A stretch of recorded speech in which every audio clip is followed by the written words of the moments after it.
Sports Betting Network. The numbers told the story, they always do. It's one of those idiots who believe in analytics. This is a numbers game with Gill Alexander on VSiN. Good Friday morning to you. That's good Friday morning to you. It is a numbers game at VSiN, the Sports Betting Network, VSiN.com, Game Plus, iHeartRadio, YouTube TV. However you're taking us in, we appreciate it. We really do. I don't say that just sort of mechanically every morning. That's right. We're grateful. It's Gill Alexander. That's Kelly Bidlin, everybody. Live from Circa. It's a numbers game. How you doing, man? Doing well. How about you? How about that game last night? We'll get to that momentarily. I want to talk about the ending of that game. Today, though, Paul Sporer will join us. Last sort of look at the World Series before it begins. The World Series. Paul Carr on the Premier League. Not to mention hour number 2, of course. Well, we do a little Are We Sure as well. Little Friday tradition. Are We Sure? A Joe Pita-inspired segment. He was the one who first said, you know what you guys should do? You guys every Friday should be like, are we sure about this stuff in the NFL? So we're going to do that. But then Friday football really kicks in earnest. Hour number 2, Chris Felica, Steve Fezzik, Dr. Bob. Does it get better than that? I don't think so. You remember the old Milwaukee beer commercials? It don't get no better than this. I remember good old Milwaukee. I haven't had one of those in a while. I hear that. I'm not a beer guy, but I hear that's a fine beer beverage. It is. One of my favorite choices in college, Gill. Yeah, old Milwaukee. So we'll do that as well. Steve Fezzik so Dr. Bob on college football, Chris Felica, college football and beyond. Steve Fezzik wants to talk about all things, NFL. Week 8, Week 9, he'll have a look-ahead bet or 2 or 3. I'm not sure what he wants to do in the end. And you know what else he wants to do? His top 5 dining experiences in Vegas. That's right. Notice he didn't say top 5 restaurants. He said top 5 dining experiences. Oh, I noticed. Yeah. So I'm really expecting a great breakdown of the full experience for each place. Oh, I'll hold him to it. Yeah. I'll be like, I need more experience. Because the answer list. can't just be this dish is great at this spot. Right, because I saw a couple on the list. I'm like, well, the food is good, but not great. And he's like, that's why it's experience. So we'll get into that with him. That game last night, Minnesota and the Rams win it 30-20. So all those folks who loved the Rams, they end up being corroborated in a game that traded touchdowns early to make it 14-14. You thought there was going to be 1 million points scored. Yep. And then the flags came. And you and I were talking a little bit about this morning, which is, what do you really say, besides the ending of this game, which we'll get to, what do you really say about this game? And you responded, yeah, I was wondering why, like, in the second quarter I lost interest kind of thing. Mm. And we determined it was because of the stagnant nature of the game. It felt like there was 900 flags in that segment. After, like you said, after a great first quarter where you're like, why didn't I bet the over, eh? It looks like this is going to sail over. Right. Neither one of these defenses can stop the other one. And then, man, it just got bogged down, it felt like, in the second quarter. And yes, I had NBA on too, so it was easy to distract me. But like that, it just felt like that was the rest of the game. It kind of killed it until really the end then for me. In the end, 15 accepted penalties. It was a bit of a mano-a-mano receiver duel between Justin Jefferson, who ended up 8 for 115. And he got to those 8 for 115 really early. Yeah. And then didn't get anything after that. And then the return of the great Puka Nacua. God, was he awesome. How good is he at so football? Good. 7 for 106. Not just that, but he's available as a guy who can carry the football as well. Great blocker. Made a great block on a 4th down conversion in this game. I want to get to the end, though, because obviously Rams folks get the money. But as far as the total is concerned, it's 28-20 Rams at the 2-minute warning, and the Vikings have no timeouts left, right? So you run a play, you stay in bounds, and the Vikings at best, if you don't get the first down, the Vikings at best get the football down 1 score with 1:15-ish left. Instead, Cooper Kupp, he goes out of bounds. Yeah. Like his foot goes out of bounds. They push him out.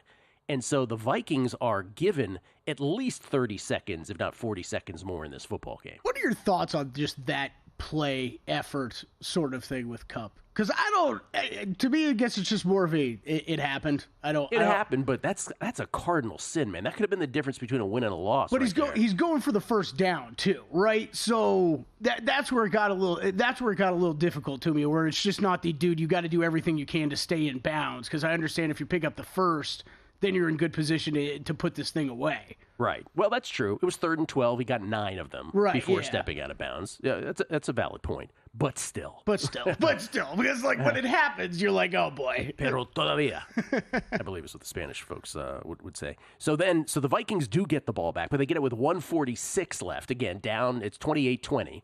Now, down 1 score. So they could still theoretically tie this football game, force overtime. The total was, depending on where you got it, right? Either 48.5 or maybe 48. Maybe you were on a push. Yeah. Regardless. We did see some under money come in late. So that was like 46.5 closed at DraftKings, I think. See that. Yeah. I didn't even see that. So the 46.5s, those were already over. Anything up to 48. It was 48 at that moment. But a lot of people, this was still in the balance on the total. Mm-hmm. And so the Vikings do end up getting the ball at the 5-yard line. But again, with much more time than they anticipated having, didn't matter. On 2nd down and 10 at the 5, Sam Darnold sacked by Byron Young in the end zone. Safety. All the unders go to die and the overs are winners. All the pushes go to die. Except for this one little thing on that play. It was Sam Darnold was blatantly face masked.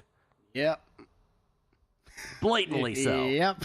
And went uncalled. Now, if you're a Vikings backer in this game, and Will Hill is a Vikings fan, and he was saying this all night, I think he's right. The Vikings didn't get a favorable whistle, generally speaking, through the night. Mm-hmm. Like, there was a few 3rd downs in the first half where they just kept bailing out the Rams. Oh, it was incredible. Yeah, what did they get? Four first downs? At least it was 4. I remember 3 at a minimum, yes. But it just kept happening on 3rd down. So now this one was the most blatant of them all. It shouldn't have resulted in a safety. It should have resulted in a 15-yard penalty. The Vikings would have matriculated that much further down the football field. Obviously, they'd still be in their own territory, but they would still be in the ball game down 8. Instead, it goes unflagged, and it's Katie bar the door, because then they did that whole thing where you have to declare that. Remember that Miami-Tennessee thing where Miami had to do this, and Tennessee ended up with the ball at the 10-yard line on a penalty. Yeah, it was that weird right, situation. Yeah. Anyway, that was the ball game because the no onside kick was accomplished.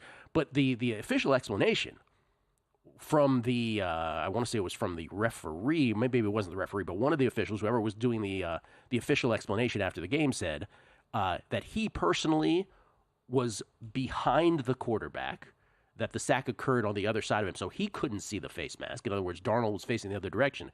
And he said the umpire had 2 players in between him and the actual face mask, so he was blocked. He was obstructed from seeing it. So therefore, no face mask was called. And anyway, that's how all your unders and pushes went to die. Yeah, you're going to see a lot of replays this morning of a great camera shot from behind the end zone that shows the referee exactly where he is with what seems to be a very clear line of sight to the play. So I'm a little confused about the explanation. Should be disputed. Yeah. Here's the other thing that I think needs to be brought up with this. Well, first of all, when did the whole notion of replay assist happen? Were we informed that this thing was going to blossom? How many games are we watching now? We're like, replay assist. We don't have to look at it. Replay assist said it is a replay assist doesn't cover this. So it's also a little bit of mishugas because it's like, okay, well, why? If you have this thing and you clearly see this, why doesn't it cover that? Well, because we have to put, I guess, the parameter at some point. I don't know.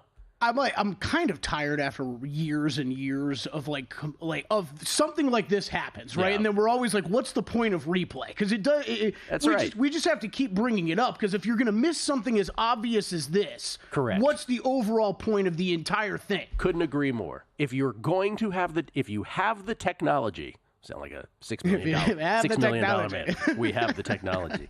No, I mean, if you have it, use it. Use it to the full extent of the technology, right? But no, to the point you're making too, it's different. Fine, the whole NFL review system we've lived under for years now. Fine, that's one thing. But if you want to go with these assisted calls that we're getting, then where's the assistance? Anybody who has a TV at home sees that's a face mask. Yeah. I'm with you. What is the? And I say this as a neutral observer. I was not involved. But I'm just saying, me either. Putting my feet in other people's shoes, or what is it? Putting yourself in other people's shoes. Yeah, I could see how that would be frustrating. It'd be weird if you only put your feet in other people's shoes. I couldn't come up with the expression. By the way, I just sort of these are my NFL bets. Can we start with those? Because I ended up, I got to come up with 5 millions plays, and I bet all my millions plays in the end. It wasn't very easy coming up with 4 and 5. Let's just say that. The first one that I made this week was Seattle +3, just because that was the guessing lines one where I'm just like, I don't understand why Buffalo's a full 3-point favorite. And I get it. There's no DK Metcalf. But I have faith in Mike McDonald to dream something up here where I just don't. Again, if Buffalo was a 1.5-point favorite or even 2.5, anything below 3, okay, maybe you can convince me. But the full 3, really? I don't know. I think DK's still got a chance, too. And still has a chance. That's right. It's not official yet. Okay, doubtful on the injury report is what I'm seeing, but I thought I heard language yesterday from McDonald that they were okay playing him even if he doesn't practice this week, as long as he's feeling okay by Saturday. By the way, just a note on injury reports. Do you miss the probable designation, or do you have no missing of that at all? Remember how that went away a few years ago? Oh, yeah, I have no idea what exists and what doesn't these days between NBA and NFL and everything, you know? Remember, they got rid of probable. It used to be probable. I ended up taking the Saints +7.5. That's in millions, and I took that also in real life because it's not really a backing of the Saints. It's how are the Chargers 7.5-point favorites against anybody? I'm with you on that one. I didn't bet it, but it very, very well might end up as a millions play for me. They've won one game since like September 15th, I believe. I'll take the 7.5. And again, I don't want to watch it, but I just want to find out what the final score is at the end. Is it 7.5 in millions? I didn't even look at it. It is 7.5 in millions. Yes, it is 7.5 in millions. Interesting. I ended up with the Bengals. If you go up and down the Bengals schedule, the losses are not shameful at all.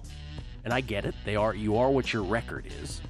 But 2.5 against the Eagles, I ended up laying it with the Cincinnati Bengals, believing that they are actually the better football team and getting less than 3 here. Ultimately, I was convinced to play this.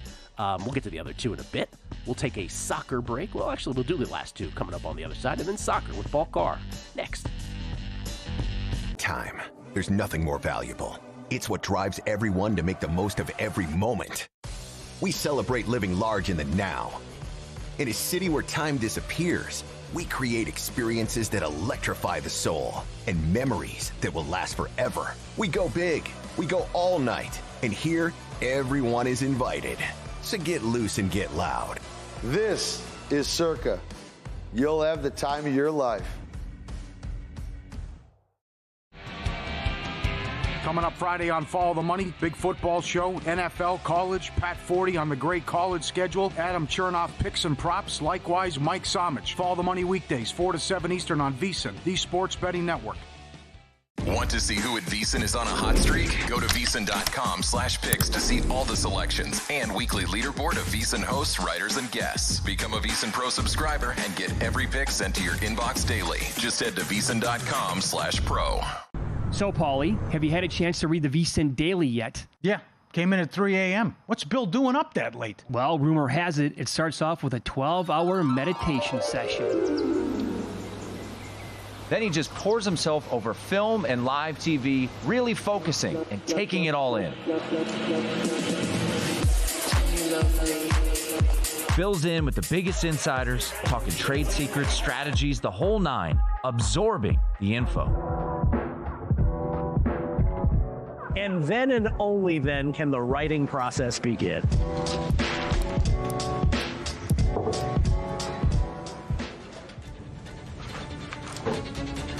In Las Vegas, Bill's late night becomes your early morning. Wake up to the very latest betting insights in your inbox with the VSiN Daily. Sign up for free at vsin.com/newsletter.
A Numbers Game on VSiN, the Sports Betting Network. Back on A Numbers Game, live from Circa. Gill Alexander, Kelly Bidlin alongside. Can I read some tweets? Is that allowed? Go for it. Steve Fezzik, let's go. Big Friday, he said.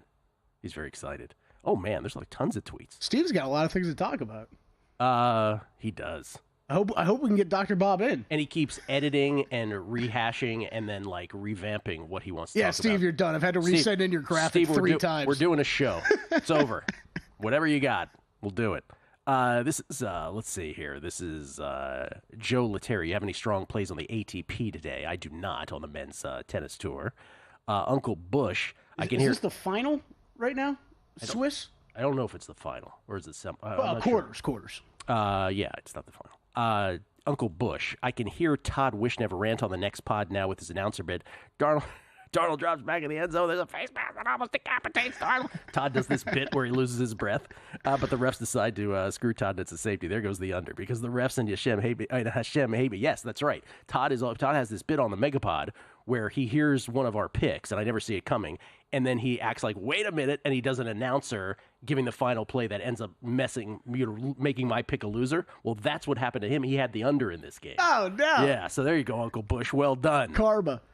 Master of Puppets, thoughts on the World Series. I think if you like the Yankees, a Cole ticket for MVP should be an option, 33-1. And if he wins 2 or all 3 of his starts and New York wins the series, 1,000%, Master of Puppets said he will win MVP. Let's say it's a little less than 1,000%, but I hear what you're saying. Thoughts? Pitching game 1, 4, and 7 makes this a nice ticket.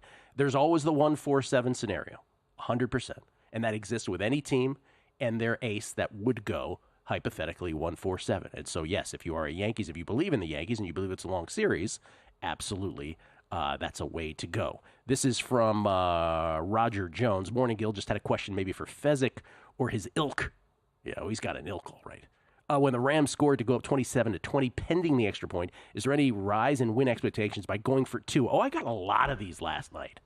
We'll ask Fezzik, because I got like 3 or 4 people last night who, when the Rams went up 27-20, they wanted them to go for 2 to go up 29-20. Wishnever was chiming in and saying he didn't agree with that, but I'm curious what Fezzik would say. I did wonder about it when they scored, but I pretty quickly, when they went to kick the extra point, I was like, yeah, okay. Yeah. A couple more of these. Ryan Hyatt had a solid breakfast and I'm now ready to take an informative and entertaining ride with Gill and Kelly on A Numbers Game. Let's go. Well, we hope we're informed, insightful and entertaining. Todd Hoyer, was it intentional to have the Will Ferrell PayPal commercial on the Megapod this week? If so, masterclass in meta marketing.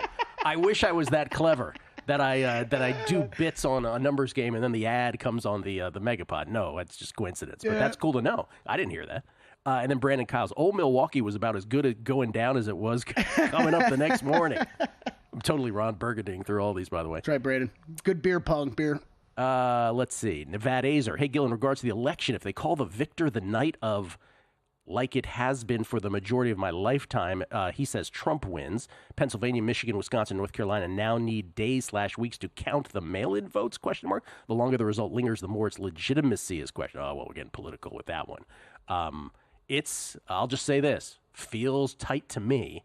And the thing about the Electoral College, again, I just want to stress this one political thing is, if the Electoral College, the way that it is such that you could have the closest thing in the world, or if it all tips in favor of one candidate, it could actually be a blowout on the swing states, right? If it tips all to former President Trump, Trump could win in a blowout. If it tips to Vice President Harris, it could be Harris in a blowout too. So it's such a wide, disparate possibility of outcomes. And that's what makes it a strange puzzle, unlike anything that we do in sports betting. Trip Tepper, I hereby declare to A Numbers Game, can we start reframing an 8-point deficit as a 2-score game? The 2-point play is a second scoring play that's required to tie the game. The 2-point conversion is still a coin flip and isn't automatic. I'm behind that, Trip Tepper. I'm with him. Why? Because of what he just said. I understand what he's saying. The reason they say a 1-score game is to keep your interest, because it is a 1-score game. But 2 things have to happen. So I get what he's saying. Yeah, but you said the same thing about the extra point. Yeah, that's true. Now you could say the same thing about the extra point because the percentage chance of it going through is similar. It didn't used to be that way. You're right. It's a valid point. Yeah, and I think regardless, even if it was still Kelly Bidlin, everybody, with a very valid point. Paul Carr has been waiting patiently. He's courtesy of the Progressive guest line. He wants to talk some soccer with us. You can follow him on Twitter at Paul Carr. He works at True Media Network, spreading analytics throughout North American sports, and is also the host of the Expected Value podcast. How you doing, Paul? I'm good. I have a few numbers for your go for 2 up 7 thing. Please.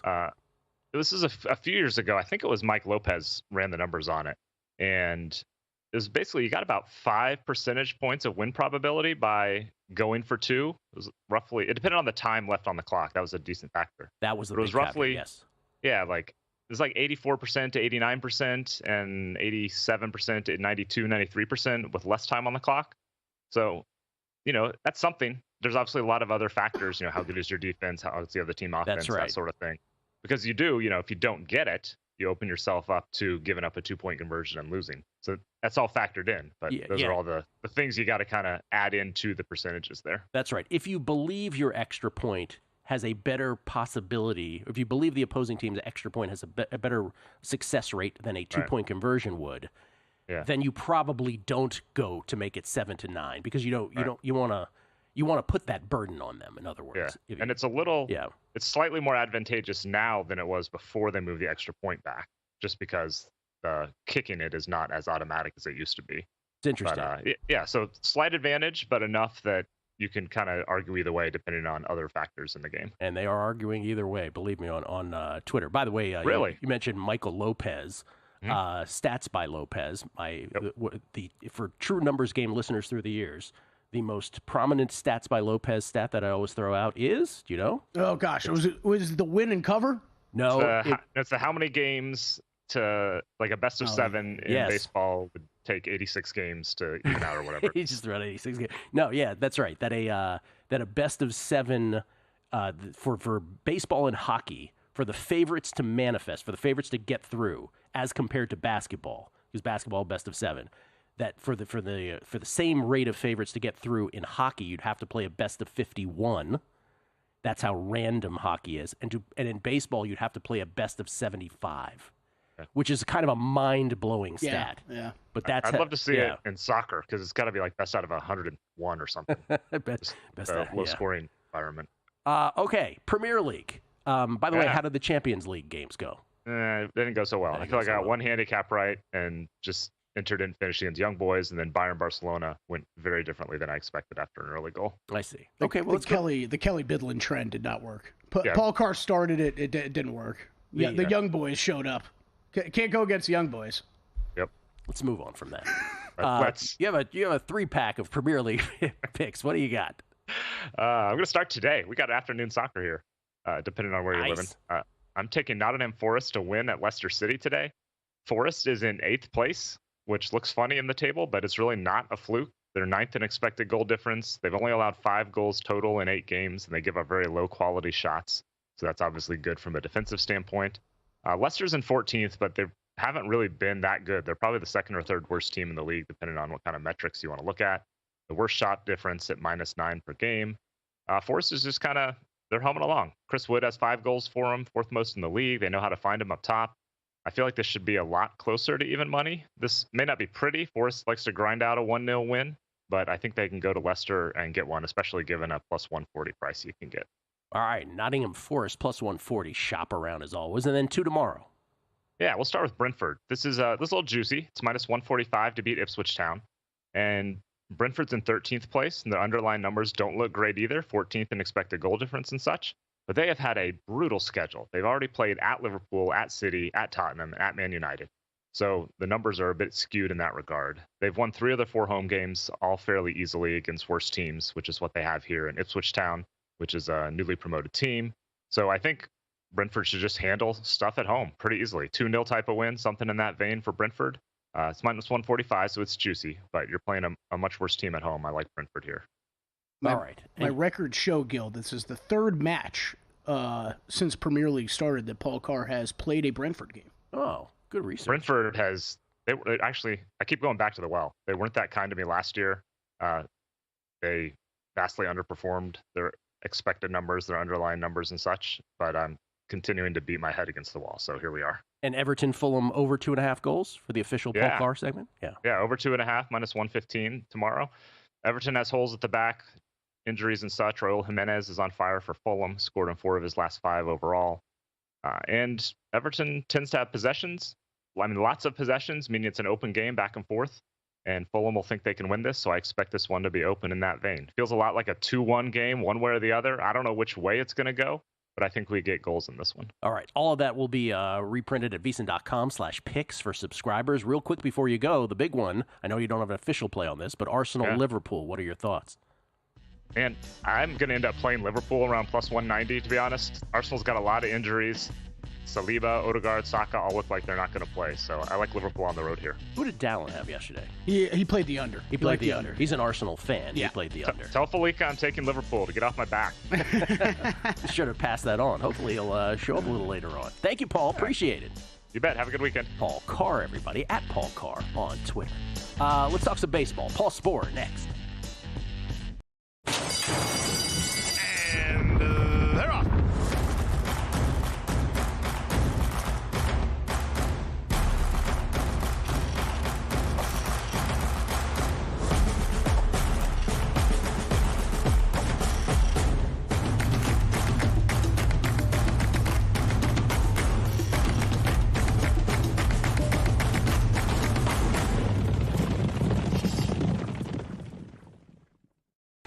Sports betting game with VSiN's exclusive betting splits.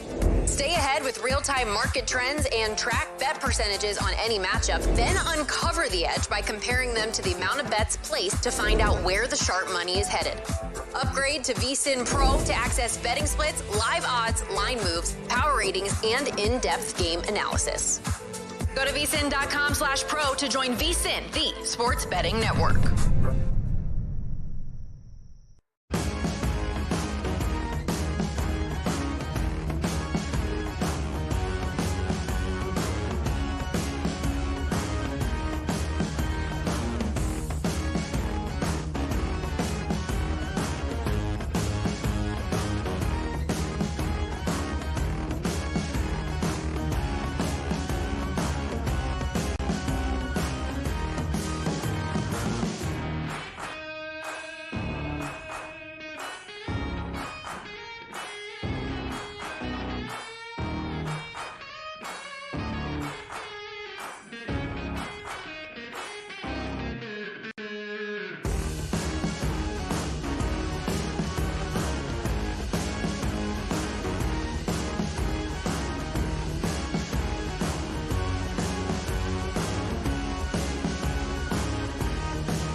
This is VSiN, the sports betting network.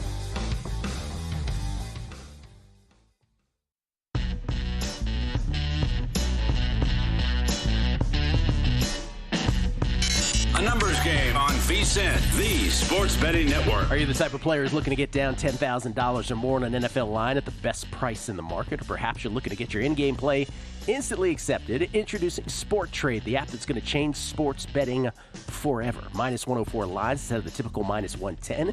Instant in-game betting and a concierge player service. Sport Trade, perfect for those who want a premium betting experience. Sport Trade live now in New Jersey, Colorado, Iowa, and now Arizona. Coming to Virginia within weeks, I believe. Download Sport Trade, use code VSiN to earn 10% cash back on each wager in your first week. Terms apply.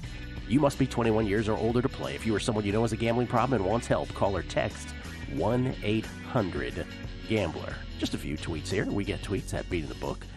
This is from Chris Hartman. Chris Hartman, who, hold on. Chris Hartman says, Gill, where do we stand on the Matt Brown golfing field goal challenge? Weather seems ideal in Vegas. What's the Matt Brown golfing field goal challenge? I have no idea. Oh, no. Is there something new? I mean, like, did we talk about this on a show one day and I forgot about it? I thought you were going to remind me. Jason H11, another great megapod, by the way. It's the Beating the Book megapod. Chris Felica was the guest this week. He said, is that the first time in history that you didn't yell at Wishnev for interrupting you? Good job, Todd, in that. Puts a little Yinzer thing at the end. The under got home? Yeah, the under got home. He was pretty good. Pretty good yesterday. Pretty good. Broad Street Hustle podcast, there's a shout out for your podcast, tweets in, I would call an 8-point lead a one-possession game as opposed to a one-score game. Okay. See, I can get down with that. I like what you did there. Yeah, I can get down with that. Primetime, Cowboys _ Cubs 1. Yo. He didn't cracks me up every time. He didn't do an I'm sorry, though. He just did a yo. I think he switches. He goes with one or the other. He goes, I do declare in foghorn leghorn voice my independence from future declarations. Yeah.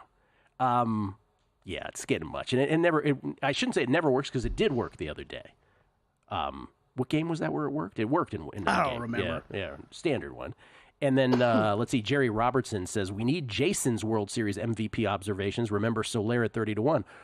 Yes, I do remember Jorge Soler at 30-1 cashing with the Braves, I believe it was. But we tried getting an MVP thought from him when he was on the other day, but he said, it'll be in the article. So check it out at VSiN.com.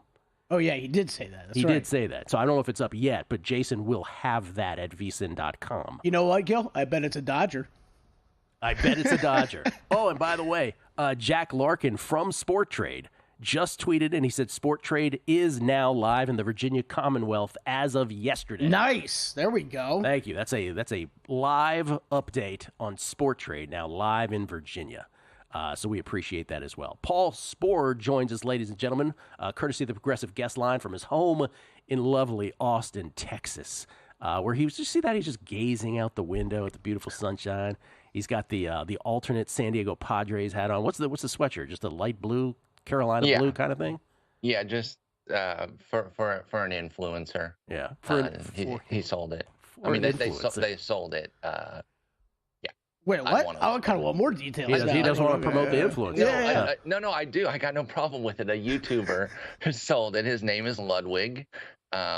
And yeah, I just didn't think it'd be relevant to your audience. It's so relevant. They were waiting to hear who the influencer was. You made me. What YouTube gamer influencer is this, Paul? That's right. He is a gamer. That's fine. Paul, we just have an image of you like late at night destroying some 12-year-old kid in Asia in like some baseball video game. Yes. That's old though. I go to bed now like before midnight consistently. Oh, okay. And I have a senior geriatric dog who wakes my ass up at 4:30 in the morning every day. I understand. Because for some reason that's what her poop schedule's on now. I can't be poning noobs on video games late at night anymore. Poning noobs. He just doesn't have time for it anymore. Time for it. Well, Paul, I hope you stay up for the World Series tonight. I will. I'll make it up for that. I was just taking a nap. That's why your producers had to call me on my phone because I fell asleep. Oh, so here's what happened. They called Paul. First of all, Paul was a little late. They called Paul, and then they lost Paul. So I think Paul actually has a little narcolepsy too. Like he fell asleep after they. I just nodded out. Yeah. Yeah. Okay. Let's just go through because you were on earlier, but I just want to refresh everybody what your stance is on this in general, and then if you've come to any other like sort of side bets here. Okay. So the prices haven't really moved. And what I was looking at when we talked on Tuesday, right? Whereas I'm leaning Dodgers, but there is a price where I get in on the Yankees. So it is the classic shop around. I've kind of strengthened my resolve in the Dodgers, though. I just think they have more ways to win. And I think their creativity with their bullpen, I think we talked about how well they avoided letting their best guys face the best Mets multiple times because of the kind of seeing them over and over effect. We talked about 3 times through the lineup in an individual game, but we're now seeing some in series situations where if you're facing a reliever 3 or 4 times, you're getting that same sort of effect. And like I said, I think the Dodgers do a much better job preventing that.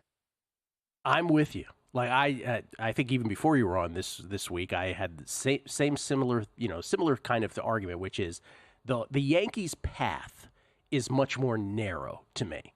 Right. And that path is get to those 3 starters, whether it's Buehler or Yamamoto or Flaherty, get to them early enough that you get to see those relievers early and often. And then as the series progresses, you will be able to have success against that. And then in addition to that, you've got to have all the good versions of your offense. So in other words, Stanton's got to stay hot. Judge has got to become hot again.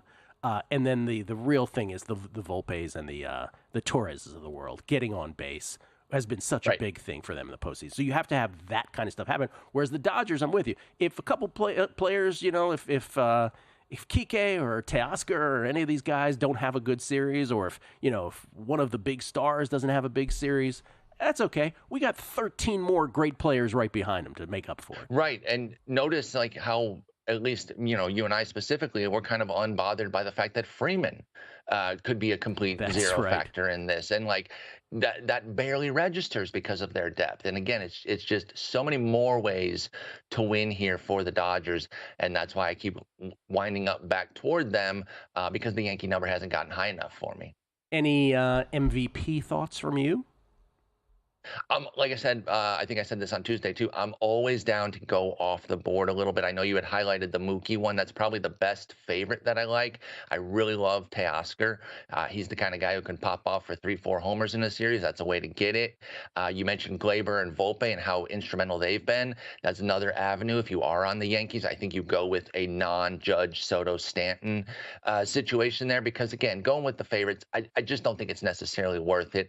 It's not something that superstars overwhelmingly win. It's who's going to get the opportunities. So whenever I'm playing the MVP board, I'm definitely going on the second side of it. Okay. I, for the record, I'm on Mookie at 9-1. I'm on Teoscar at 24-1. So you can get Teoscar probably at a better number than I got him at. That's my favorite one. How about Teo? Oh, Teo, really? Okay. How about anything like most homers, most runs, most stolen bases, anything like that, or a correct, or an exact outcome? Dodgers 4-1, Dodgers 4-2, anything like that? I think if you are going to play a home run situation, again, I would probably double down. If I am on the Yankees side, which again, I lean Dodgers here, but if I'm on the Yankees side, I think I would double down on a homer situation because that's probably the best way for them to win is to outslug. So I maybe would take 2 avenues there and then maybe have the chance okay, if the Yankees don't win but still outslug, you can maybe split your bets there. But I think that's where I would be going with the home runs because, again, I know I just keep reiterating it, but the Dodgers have so many multiple ways to win. I think they can do the string the hits together thing. I think they can do the power thing. I think they can do the pitching shutdown thing. I don't think the Yankees have all the dynamic ways to win. I think it's mostly just the big power. And so that's why if I were going to go home run avenue, I would probably go with the Yankees on that. Let me ask you this before I probably should ask you this after the World Series, but just in case we all go our separate ways quickly after the World Series. We don't, if you're looking at the year 2025, you're not looking at the numbers. You're more a fantasy guy than a betting guy. But without seeing the numbers, what's the team under the radar that you feel might have underperformed in 2024 that you're like, okay, there could be value on this team as, World Series winner, pennant winner, division winner, make the playoffs, whatever it is? I think the first team I'm going to look at to see where their numbers at is Baltimore. is the market going to overreact to another disappointing season, right? We have to be honest. It is a disappointment that they were out again quickly, but I still really believe in this team. And I am intrigued to see where the new ownership goes. Do they open up the purse strings and allow them to kind of construct that rotation? Because they're really I don't want to say they're at the final step. That's probably overstating it, but they're close in terms of putting the big pieces together. You can't guarantee a win no matter what you do in free agency, trade market, et cetera. The players still have to play. But in terms of the team construction, bringing back Burns, getting another ace either via trade or another signing, and then getting Grayson Rodriguez back and the rest of their pitching, that's how close they are, I think, is just getting two big pitchers, re-signing Burns and bringing in another one. If the ownership opens up the pocketbooks, the new ownership that they just got, I think they are a great opportunity to win the World Series next year, Baltimore. Yeah, we got into this with Rufus Peabody, big Baltimore Orioles fan, and during a megapod, we strayed for 15 minutes because he's like this Orioles fan. He's like, I just want hope. He was okay with them not trading prospects for someone that could incrementally advance them, and so we got into it about that. Paul, enjoy Game 1 tonight. Thanks, Gill. Take care. Paul Sporer, everybody, at Sporer on the old Twitter machine. Rest of my best bets in the NFL, Kelly's as well, next. In the heart of downtown Las Vegas, a sports oasis awaits. Stadium Swim, the ultimate outdoor amphitheater, built for the ultimate sports fan, with a colossal screen that brings the game closer than ever. Reserve a daybed, private cabana, or lounge in the center of it all. 6 pools to dive into as the game heats up. And the best part, there's never an off-season. Open 365 days a year. Stadium Swim, it's always spectator season. Mitch Moss and Paulie Howard share their knowledge of sports, gambling, and pop culture on Follow the Money at a New Time. The guy can play football. Yep. And without him, we're talking about this team maybe being the worst one in the entire league. On the bandwagon, I was high on this team, but my concern was this awful coaching staff. They'll keep tabs on the big wins and bad beats from the night before. Plus, get you geared up for the action that's about to begin. Follow the Money now at 4 p.m. Eastern, right here on VSiN, the Sports Betting Network.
A numbers game on VSiN, the sports betting network. Hey, Kelly, did you know the sports equinox is upon us? Equinox. With all 4 major sports in action, and there's no better time of year to be a sports bettor. With our new Sports Equinox special, there's no better time to become a VSiN Pro subscriber. Sign up now and get full VSiN Pro access to everything we do through May 1st for only $120, including daily best bets, betting splits, plus our exclusive betting content for the World Series, college football, the rest of the NFL season, March Madness, the NBA and NHL regular seasons, and the NFL Draft, all for less than $20 a month. Don't miss this limited time offer. Visit VSiN.com/subscribe to sign up now. That's VSIN.com/subscribe.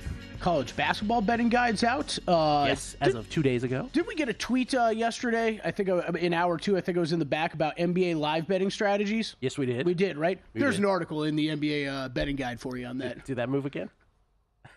That's outstanding.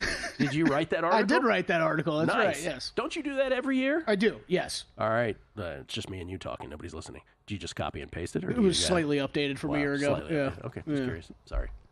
Conversations we should have off air. Sorry about that. By the way, before I was rudely interrupted, I was giving all my NFL picks. It would be hilarious, though, if there was, like, bad examples in there, like players from wrong teams or something. Like, well, Carl Anthony Towns, when he's shooting this percentage in Minnesota. That's right. Hey, wait a minute. I don't think these guys updated this. If you're like 2019 players and teams. So let me just start from the top here. Seahawks +3, that was guessing lines. I just, again, don't know that Buffalo should be a 3-point favorite on the road, even with the Seahawks perhaps not having DK Metcalf. I'm on the Saints +7.5. Again, the Chargers have won 1 game since September 15th. I don't believe they should be more than 7-point favorites against anyone. Mm-hmm. And so, I'll take the Saints +7.5. Thank you. Bengals -2.5. This is a bit of transitive property as well. If you look at the Bengals win-loss record this year, their losses have not been shameful at all. Now, I know they haven't lit the place on fire in their wins either, but if you view it from the loss standpoint, this is probably a better. Their record maybe would be better just based on schedule, right? If they hadn't had to face 3 really tough football teams, but a home game against the Eagles and they're less than 3. I'll take that. Bengals -2.5. And then I went with the Broncos. Now, you're not gonna make money long term in the NFL laying 9.5 points. Yeah. At Circa Millions, this is 9.5. Jeez. And I bought this down to 9.5 in real life as well. Broncos 9.5-point favorites against the Panthers. The Panthers are starting Bryce Young. Andy Dalton hurt himself in that car crash that he endured this week. So yeah, that was weird. My thing is this with Bryce Young. Listen, could he have improved holding the proverbial clipboard the last 3 weeks, 4 weeks? Maybe. But I'll bet against that. And if the knock is, well, the Broncos offense isn't exactly the greatest thing ever in the world either. They're not exactly the 91 Skins, Kelly, just to use one example of greatness. Yeah, but if the Broncos can muster up 21 points. If they can muster up 21 to 23 points, are you telling me that the Panthers are able to score, let's say, 14? In other words, I'm not sure that could happen. That's what I mean. So I'll take the Broncos minus the points here because I just don't know if the Panthers can score 14. It's a feat for them, right? So by the way, that might be the case for the Panthers team total under. And you might still be safe. I don't want any part of this game, but if I had to pick one side, it would be the Broncos defense against Bryce Young. I'll take my chances. And then finally, I know it's a 49ers play, but the 49ers giving up 4 points, and I get it. There's no Brandon Ayuk done for the season. We still won't see Christian McCaffrey. We still won't see Dre Greenlaw.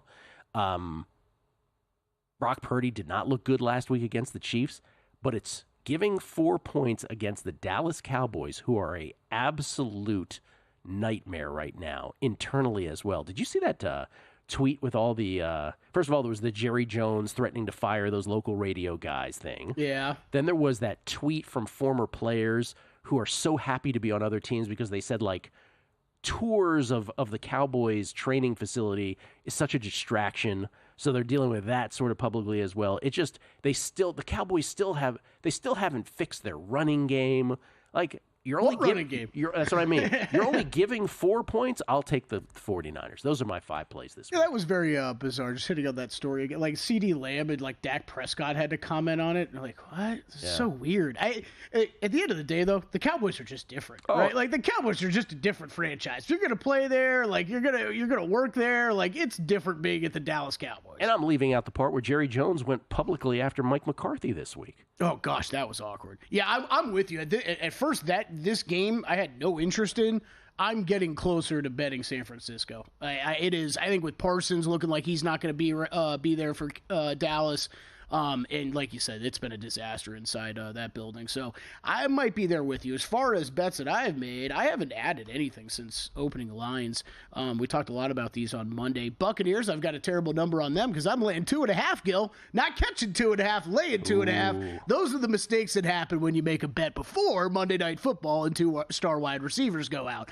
So I've got that crappy ticket in my pocket. Texans 5.5. This has come down as well. I still like this. Colts coming into town. You can get 4.5, 5 on this game. I think this is a better spot for the Texans to rebound at home.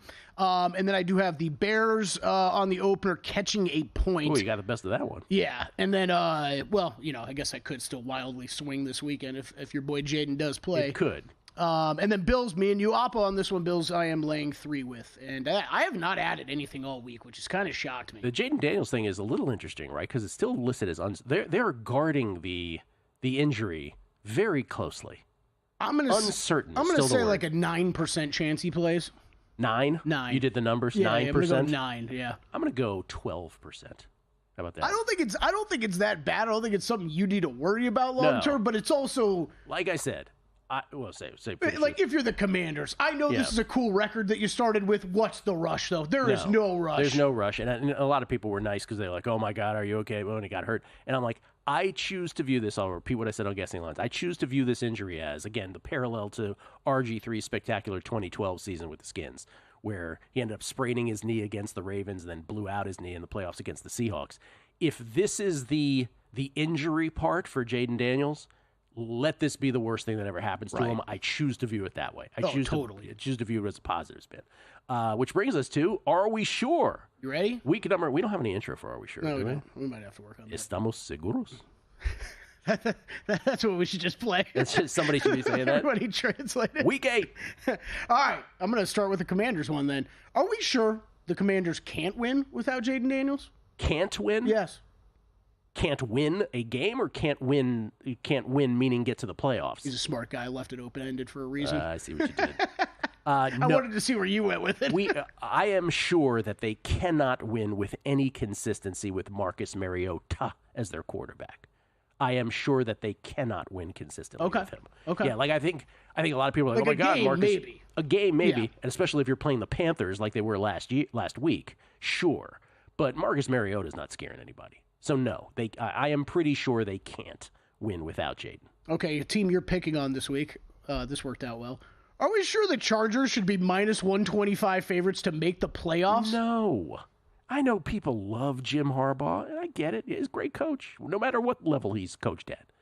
But it felt like it got out of control in the preseason, and now we're in week 8 and it's out of control still. But I'm just saying, if you look at the NFL, if you look at the AFC standings, they're still a 4-3 football team, right? That's, if the playoffs were to begin now, it would be a log jam to get in, as good as their record is. You're telling me over the next, 11 football games that they should be only minus 125 to make the playoffs? 3-3. No way. I'm not sure that they should be minus 125 at all. 3-3, pardon me. I gave them a game. Yeah, that might even be a bet for me, although I don't. Which the no on that? Yeah, no. Yeah. Like I was looking at these numbers yesterday prepping for this. I'm like, well, really? Minus 125? I'll include another team though. You bet on this team this week. Should the Bengals be exactly minus 125 to make the playoffs? Makes a lot more sense than the Chargers being minus 125. Yeah. I feel the Bengals, again, if you I know this is only one way to look at it, it's not definitive, but if you look at the Bengals' performance thus far this year, their losses, especially that Washington loss, have aged very nicely. Yeah, you're right. Okay, are we sure people should not be betting Sam Darnold to win comeback player of the year? After last night, I'm sure. Surer. Sound like a Roger Federer thing. Surer. I just can't. This is hurting my soul, Gil. Every time I pull up these odds, he's still getting shorter and shorter and shorter. But you're asking me, phrase it again how you did? Are we sure people should not be betting Sam Darnold to win comeback player of the year? I'm not sure that it's a blanket 100% because I'm not sure the voters will adhere to the new language. So I can't be 100% sure about that. But I don't think he's going to win it, if that's what you're asking me. I'm sure people shouldn't be betting it. You're sure they should not? If he wins it, then the whole system's screwed up. It's not the bettors. Damar Hamlin plus 550. I'm just saying. I don't even know if he plays. I don't know. Football Fridays begin. Falika, Fezzik, Dr. Bob next on a numbers game at VSiN, the Sports Betting Network. It's that magical time of year, the sports equinox, when all 4 major sports are in action. VSiN is celebrating